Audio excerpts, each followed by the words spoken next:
बारे में आपको ज्ञान दे दे तो आप मंदिर से एक क्षण के लिए भी जा नहीं सकते हो। इतने दयालु, इतने कृपालु और इतने आनंदमय देव हैं श्री जगन्नाथ जी। पूरे विश्व भर में ठाकुर जी के शयन होते हैं तो रात्रि में सारा श्रृंगार उतारा जाता है, लेकिन एकमात्र जगन्नाथ जी ऐसे हैं जिनको रात्रि में श्रृंगार करके सुलाया जाता है। और श्रृंगार व्यक्ति कब करता है? बहुत ध्यान से सुनिएगा, एक एक शब्द बहुत सुंदर है। जगन्नाथ भाव समझना और उसका आस्वादन करना बहुत बड़ी बात है, इसलिए बहुत ध्यान से सुनो। व्यक्ति श्रृंगार कब करता? हम नए कपड़े कब पहनते हैं? हम अपना रूप कब सजाते हैं? हम गहने कब पहनते हैं? हम बाल आदि कब काटते हैं? जब हमको कहीं जाना हो, कहीं प्रस्थान करने का हमारा भाव बने, तब हम तैयार होते हैं। कोई विशिष्ट ओकेजन पर कहीं हमको उपलब्ध होना है तो हम अपना श्रृंगार करते हैं। श्री जगन्नाथ जी का श्रृंगार रात्रि में होता है। एक तो श्रृंगार सुबह होता ही है, बाकी जगन्नाथ जी रात्रि प्रसाद लेने के बाद जब शयन के लिए तैयारी होती है तो श्री जगन्नाथ जी का श्रृंगार होता है और पुष्पों का श्रृंगार होता है। क्यों? कहां जा रहे हैं जगन्नाथ जी? बोले श्री जगन्नाथ महाप्रभु रात्रि में पुरुषोत्तम क्षेत्र से श्री वृंदावन चले जाते हैं और वृंदावन जाकर के वहीं विहार करते हैं। इसलिए यहाँ की सब सहचरियां, यहाँ के सब सखा, यहाँ के सब पुजारी पंडा सब जगन्नाथ जी को तैयार करते हैं। क्यों? रात्रि रास विहार के लिए श्रीधाम वृंदावन प्रस्थान कर रहे हैं श्री जगन्नाथ जी, इसलिए उनका श्रृंगार किया जाता है। और कल जब हम गए थे दर्शन करने के लिए, तब श्री जगन्नाथ जी को अंग पर गीत गोविंद अंकित वस्त्र धारण कराया जाता है। गीत गोविंद ठाकुर जी को इतना प्रिय है। श्री नाभा गोस्वामी जी महाराज भक्तमाल जी में वर्णन करते हैं, ता सुनवे राधा रमण अवस पधारे। श्री जगन्नाथ जी को गीत गोविंद बहुत प्रिय है। हमने पूछा, भैया गीत गोविंद का वस्त्र क्यों पहनते हैं ठाकुर जी?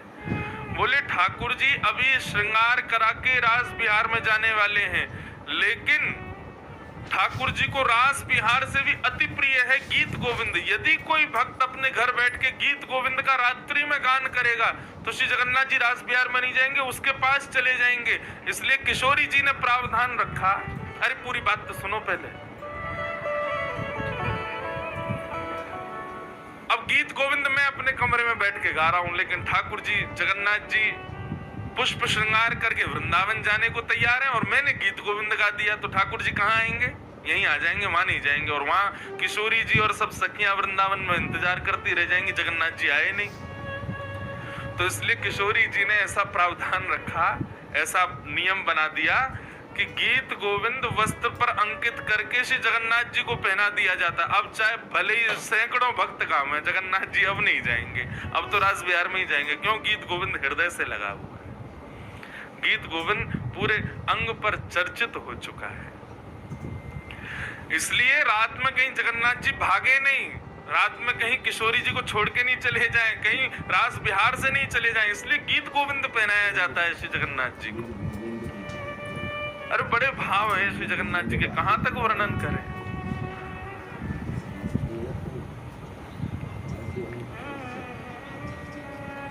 सब्जी बेचने वाला,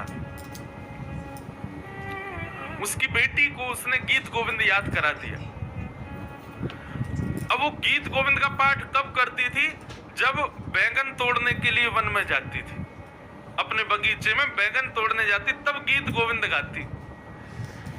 जैसे ही वन में प्रवेश किया, बैंगन तोड़ रही थी, उस समय गीत गोविंद। गीत गोविंद क्या है बंधुओं? एक पूरा जयदेव महाप्रभु द्वारा रचित एक पूरा ग्रंथ है, जिसमें 8-8 पद, 8-8 अंतरों के पद हैं, अष्टपदियां। और वास्तव में गीत गोविंद क्या है? सब ब्रज लीला है। किशोरी जी के साथ में अंतरंग लीला जो ठाकुर जी की है, गीत गोविंद का प्रवचन नहीं हो सकता। कुछ कुछ भाव सुनाए जा सकते हैं, लेकिन संपूर्ण गीत गोविंद सुनाने की ना तो वक्ताओं में सामर्थ्य ना आप सुन सकते हो। क्यों? भगवान की बिल्कुल अंतरंग लीलाएं हैं उसमें। तो गीत गोविंद, वो एक सब्जी वाले की बेटी बैगन तोड़ते तोड़ते गीत गोविंद गा रही थी। जगन्नाथ जी उसके पीछे पहुंच गए मंदिर से। सुबह सुबह भोर की बात, सूर्य उदय से पहले कपाट ही नहीं खुले थे जगन्नाथ जी के, और जहां जहां वो जाए जगन्नाथ जी उसके पीछे पीछे जाए। जैसे उसका बैगन तोड़ने का क्रम पूरा हुआ, गीत गोविंद भी पूरा हुआ और जगन्नाथ जी भी वापस आ गए। और यहाँ पुजारियों ने जैसे ही कपाट खुले, मंगला दर्शन, तो क्या देखा? जगन्नाथ जी के सबरे वस्त्र जो हैं फटे पड़े हैं, यहाँ से आंख वाँख सब छिली पड़ी हैं, जगन्नाथ जी के कांटे कूटे लगे हुए हैं पूरे अंग पर। सब देख कर के पुजारी तो ये क्या हो गया, ये क्या हो गया, सब लोग प्रणाम करने लगे। हे जगन्नाथ भगवान, ये क्या हुआ? कौन घुस गया मंदिर में? किसने ऐसे इस प्रकार से जगन्नाथ जी को कष्ट दिया? तब यहाँ के जो राजा हैं उनको तो संकेत करते हैं ना जगन्नाथ जी। आज भी कुछ भी होना हो, राजा से जाकर के श्री जगन्नाथ जी स्वयं राजा को संकेत करते हैं कि ऐसा नहीं ऐसा करो, ऐसा नहीं वैसा करो। सब पुजारियों ने जाके राजा से कहा, बोले आज जगन्नाथ जी के वस्त्र फटे हुए, उनके संग सब अंग प्रत्यंग छिले हुए, क्या हुआ? आप प्रार्थना करो ना जगन्नाथ जी से। राजा ने जाकर के जब पूछा तो श्री जगन्नाथ जी बोले मैं क्या करूं? मुझे गीत गोविंद इतना प्रिय है, कोई भी गाता है मैं तुरंत दौड़ा चला जाता हूं। एक जगन्नाथपुरी का एक फल बेचने वाला है, उसकी बेटी वन में बैठ करके बैंगन तोड़ते तोड़ते गीत गोविंद गा रही थी, मुझसे रुका नहीं गया। ये बलदाऊ सुभद्रा तो खूब रोक रहे थे मुझको, लेकिन मैं दौड़ के पहुंच ही गया। अब वो जहां जहां जा रही थी, मैं बिना विचार किए उसके पीछे पीछे झाड़ियों में, कांटों में, सब जगह प्रवेश करता गया और मेरा सारा अंग जो है वो अस्त व्यस्त हो गया, कांटे कूटे लग गए। लेकिन मुझे तो गीत गोविंद सुनने में इतना सुख मिला कि मुझे कांटे लगे, वस्त्र फटे, इनका कोई मालूम नहीं चला। मुझे गीत गोविंद बहुत प्रिय है। ये सुनकर के राजा के नेत्र सजल हो गए। तुरंत उस फल बेचने वाले के पुत्री को बुलाया, जल से अभिषेक किया, उसको शुद्ध किया और श्री जगन्नाथ जी के गर्भगृह में उसको बिठाया। वो बोले, कहा बिटिया, जो गीत गोविंद तुम सुबह सुबह रोज गाती हो, गा के सुनाओ। तब उसने गीत गोविंद गाया। और गीत गोविंद की ऐसी स्थिति कि यहाँ तो वो नृत्य करे और सामने ब्रह्मवेदी पर श्री जगन्नाथ जी उछल उछल करके नाचे और सारे पंडा पुजारी सब दर्शन कर रहे हैं। जगन्नाथ जी मचल रहे हैं, आनंदित हो रहे हैं उसके भाव को सुन करके। धीर समीरे, गीत गोविंद का एक पद, धीर समीरे यमुना तीरे बसती बने करयुगशील बिहारी। नाम समेतम कृत संकेतम वादयते मृदवेणुम् बहुमनुते संगत पवन चलित मपिरेणुम् धीर समीरे यमुना तीरे बसते बने वनमाली। पतति पतत्रे विचलति पत्रे शंकित भवदुपयानम्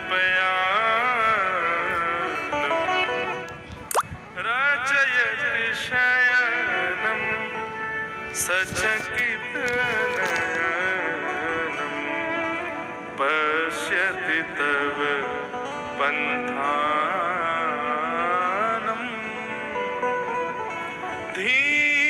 समीरे यमुना तीरे बसती बने बनमाली। धीर समीरे यमुना तीरे बसती बने बनमाली। श्री जगन्नाथ महाप्रभु की। गीत गोविंद बहुत प्रिय है। गीत गोविंद का कोई भी एक पद याद कर लो बंधु। मैं तो कल भी निवेदन कर रहा था आपसे, और 7 दिन तक नित्य रात्रि में जब जाओ जगन्नाथ प्रभु के पास, आज भी श्री जगन्नाथ महाप्रभु रात में बिना गीत गोविंद सुने ओढ़ते भी हैं, पहनते भी हैं, और फिर रात्रि में उनको लोरी के रूप में गीत गोविंद ही सुनाते हैं, सब पुजारी खड़े होके, तभी सोते हैं बिना गीत। कितना प्रिय है गीत गोविंद। इसलिए बंधुओं कोई भी एक अष्टपदी याद कर लीजिए। इन 7 दिनों में पुरुषोत्तम मास की एक कथा सफल हो जाए यदि हमको एक अष्टपदी भी याद हो जाए, और हम नित्य श्री जगन्नाथ जी को सुना दें। हमसे प्रिय फिर कोई नहीं जगन्नाथ जी को। एक मुस्लिम था मौलवी, उसका एक मित्र था कोई वैष्णव, दोनों कहीं मित्र बन गए होंगे। अब दोनों में कभी कभी धर्म चर्चा होती थी, एक दूसरे के धर्म को लेकर के, पंथों को लेकर के बात होती थी। तो एक दिन उस मौलवी ने अपने वैष्णव उस मित्र से कहा, बोले एक बात बताओ, तुम्हारे यहाँ कोई ऐसा कोई मंत्र है, ऐसा कोई श्लोक है या कुछ ऐसा है जिससे तुम्हारा खुदा साक्षात मुझे दिख जाए? तो उन्होंने गीत गोविंद उसको प्रदान कर दिया। बोले लो इसका पाठ करना शुरू कर दो, तुमको हमारे ठाकुर जी दिख जाएंगे। तो मुस्कुराने लगा, बोले ऐसे ही बोल रहे होंगे। बोले बस एक काम करना। बोले क्या? बोले जब इसको लेकर के बैठो और इसका गायन करो, तब भाव से या प्रत्यक्ष रूप से एक खाली आसन लगा देना। उसने कहा क्यों? बोले क्योंकि ये जब तुम गाओगे ना तो हमारे जगन्नाथ जी, हमारे ठाकुर जी, राधा रमन जी निश्चित आएंगे वहां पर। भले ही तुम्हें दिखे ना, धीरे धीरे तुम्हारी भक्ति पुष्ट होगी तब तुमको दिखेंगे, लेकिन तुम आसन बिना आसन लगाए कभी मत गाना। एक आसन सन्मुख या आसन नहीं हो तो एक भाव से कि मैंने यहाँ पर एक चौकी लगा दी है, ठाकुर जी अगर आप आओ तो बैठ जाना। एक आसन निश्चित रख देना। मौलवी ने कहा ठीक है। अब वो रोज गाते और रोज एक आसन लगाते। इसी प्रकार अलग अलग अष्टपदियां गाते। धीर समीरे यमुना तीरे बसती बने बनमाली। थे तो वो मौलवी, लेकिन संस्कृत आती थी। प्राचीन भारत में सबको संस्कृत आती थी। संस्कृत जैसे आज हम हिंदी बोलते हैं, वैसे प्राचीन भारत में संस्कृत सबको ही आती थी, सभी बोलते थे।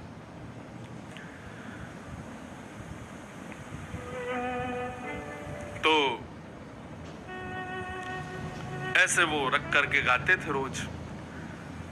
उनको ठाकुर जी दिखे तो कभी नहीं, लेकिन वो फिर भी उनका नियम जैसा बन गया, वो रोज गीत गोविंद का पाठ करने लगे। एक दिन वो कहीं उनको जाना था, बड़ा विलंब हो गया, और विलंब होने की वजह से वो गीत गोविंद का पाठ नहीं कर पाए। तो जैसे ही घोड़े पर बैठे कहीं जाने के लिए, तो चाबुक दे करके घोड़ा चलने लगा। मन में विचार करने लगे, आज तो मैंने गीत गोविंद का पाठ ही नहीं किया है, अब क्या मेरा नियम थोड़ी है, और हमारे लिए जरूरी भी नहीं, हम हिंदू हों तो करें रोज। लेकिन फिर भी मन में आया कि भाई जब नियम ले रखा है तो करना चाहिए। तो उन्होंने कहा ठीक है कोई बात नहीं, आज हम अपने घर पे नहीं कर पाए, घोड़ा पे बैठे बैठे ही कर देते हैं।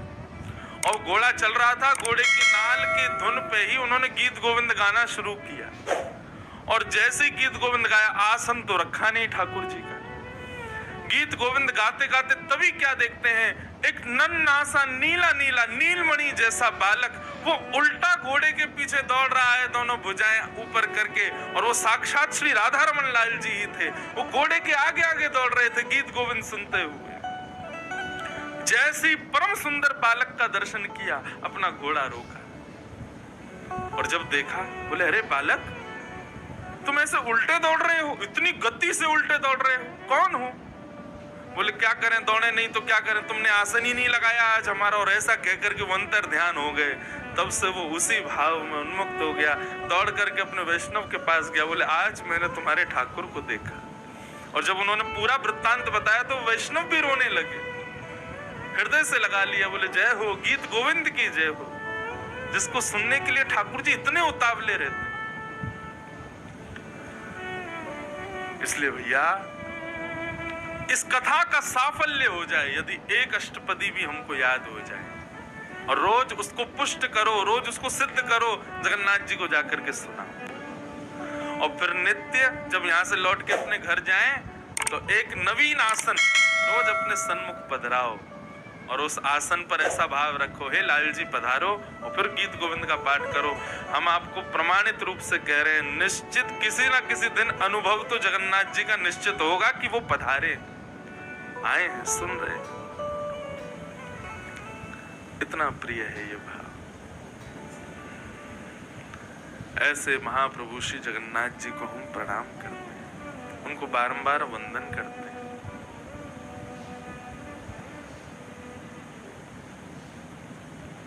एक बार एक वैष्णव थे, जाने यहाँ के राजा थे शायद उस समय के, उन्होंने एक दूसरा गीत गोविंद बना दिया और सब जगह कहा कि इसको प्रमाणित मानो, यही है असली गीत गोविंद। जब उन्होंने ऐसा किया तो जगन्नाथ जी उनके स्वप्न में आ गए, और स्वप्न में भी महाराज नृसिंह बन करके आए और कहा कि खबरदार, जो मेरे गीत गोविंद को तुमने अपना, ये जयदेव महाप्रभु का जो गीत गोविंद वही मेरा प्राण है, तुम अपना ग्रंथ लिखो, उसमें कोई आपत्ति नहीं है, लेकिन वो तुम्हारा श्रेष्ठ है, उनका श्रेष्ठ नहीं है, ऐसा मत करो। यदि ऐसा करोगे तो हम नृसिंह बन करके जैसे हिरण्यकश्यप का पेट विदरण किया तुम्हारा भी कर देंगे। इतना प्रिय है। कहने का भाव गीत गोविंद मतलब हमारे सब भक्तों के हृदय के भाव सब गीत गोविंद ही हैं, और वो श्री जगन्नाथ जी को प्राणों से भी प्रिय है। उनको सुनाओ, उनको जाके कुछ कहो, मंदिर में जाकर के निर्लज्ज हो जाओ। कौन अगल बगल वाले क्या सोचेंगे, आगे पीछे वाले क्या कहेंगे, कुछ मत विचार करो, एक कोने में बैठ जाओ। और सबसे बढ़िया समय है रात्रि में जाओ, 9-10 बजे, उस समय थोड़ी भीड़ कम रहती है। और मंदिर में भीतर जगह ना मिले तो बाहर पूरा प्रांगण है, सब जगह जगन्नाथ जी हैं। हम तो कह रहे हैं भुवनेश्वर तक जगन्नाथपुरी ही है, कहीं बैठ जाओ। और मंदिर में ज्यादा भीड़ लगे, समुद्र किनारे बैठ जाओ, वहां बैठ करके कुछ गाओ, कुछ सुनाओ, जगन्नाथ जी को हृदय से पुकारो।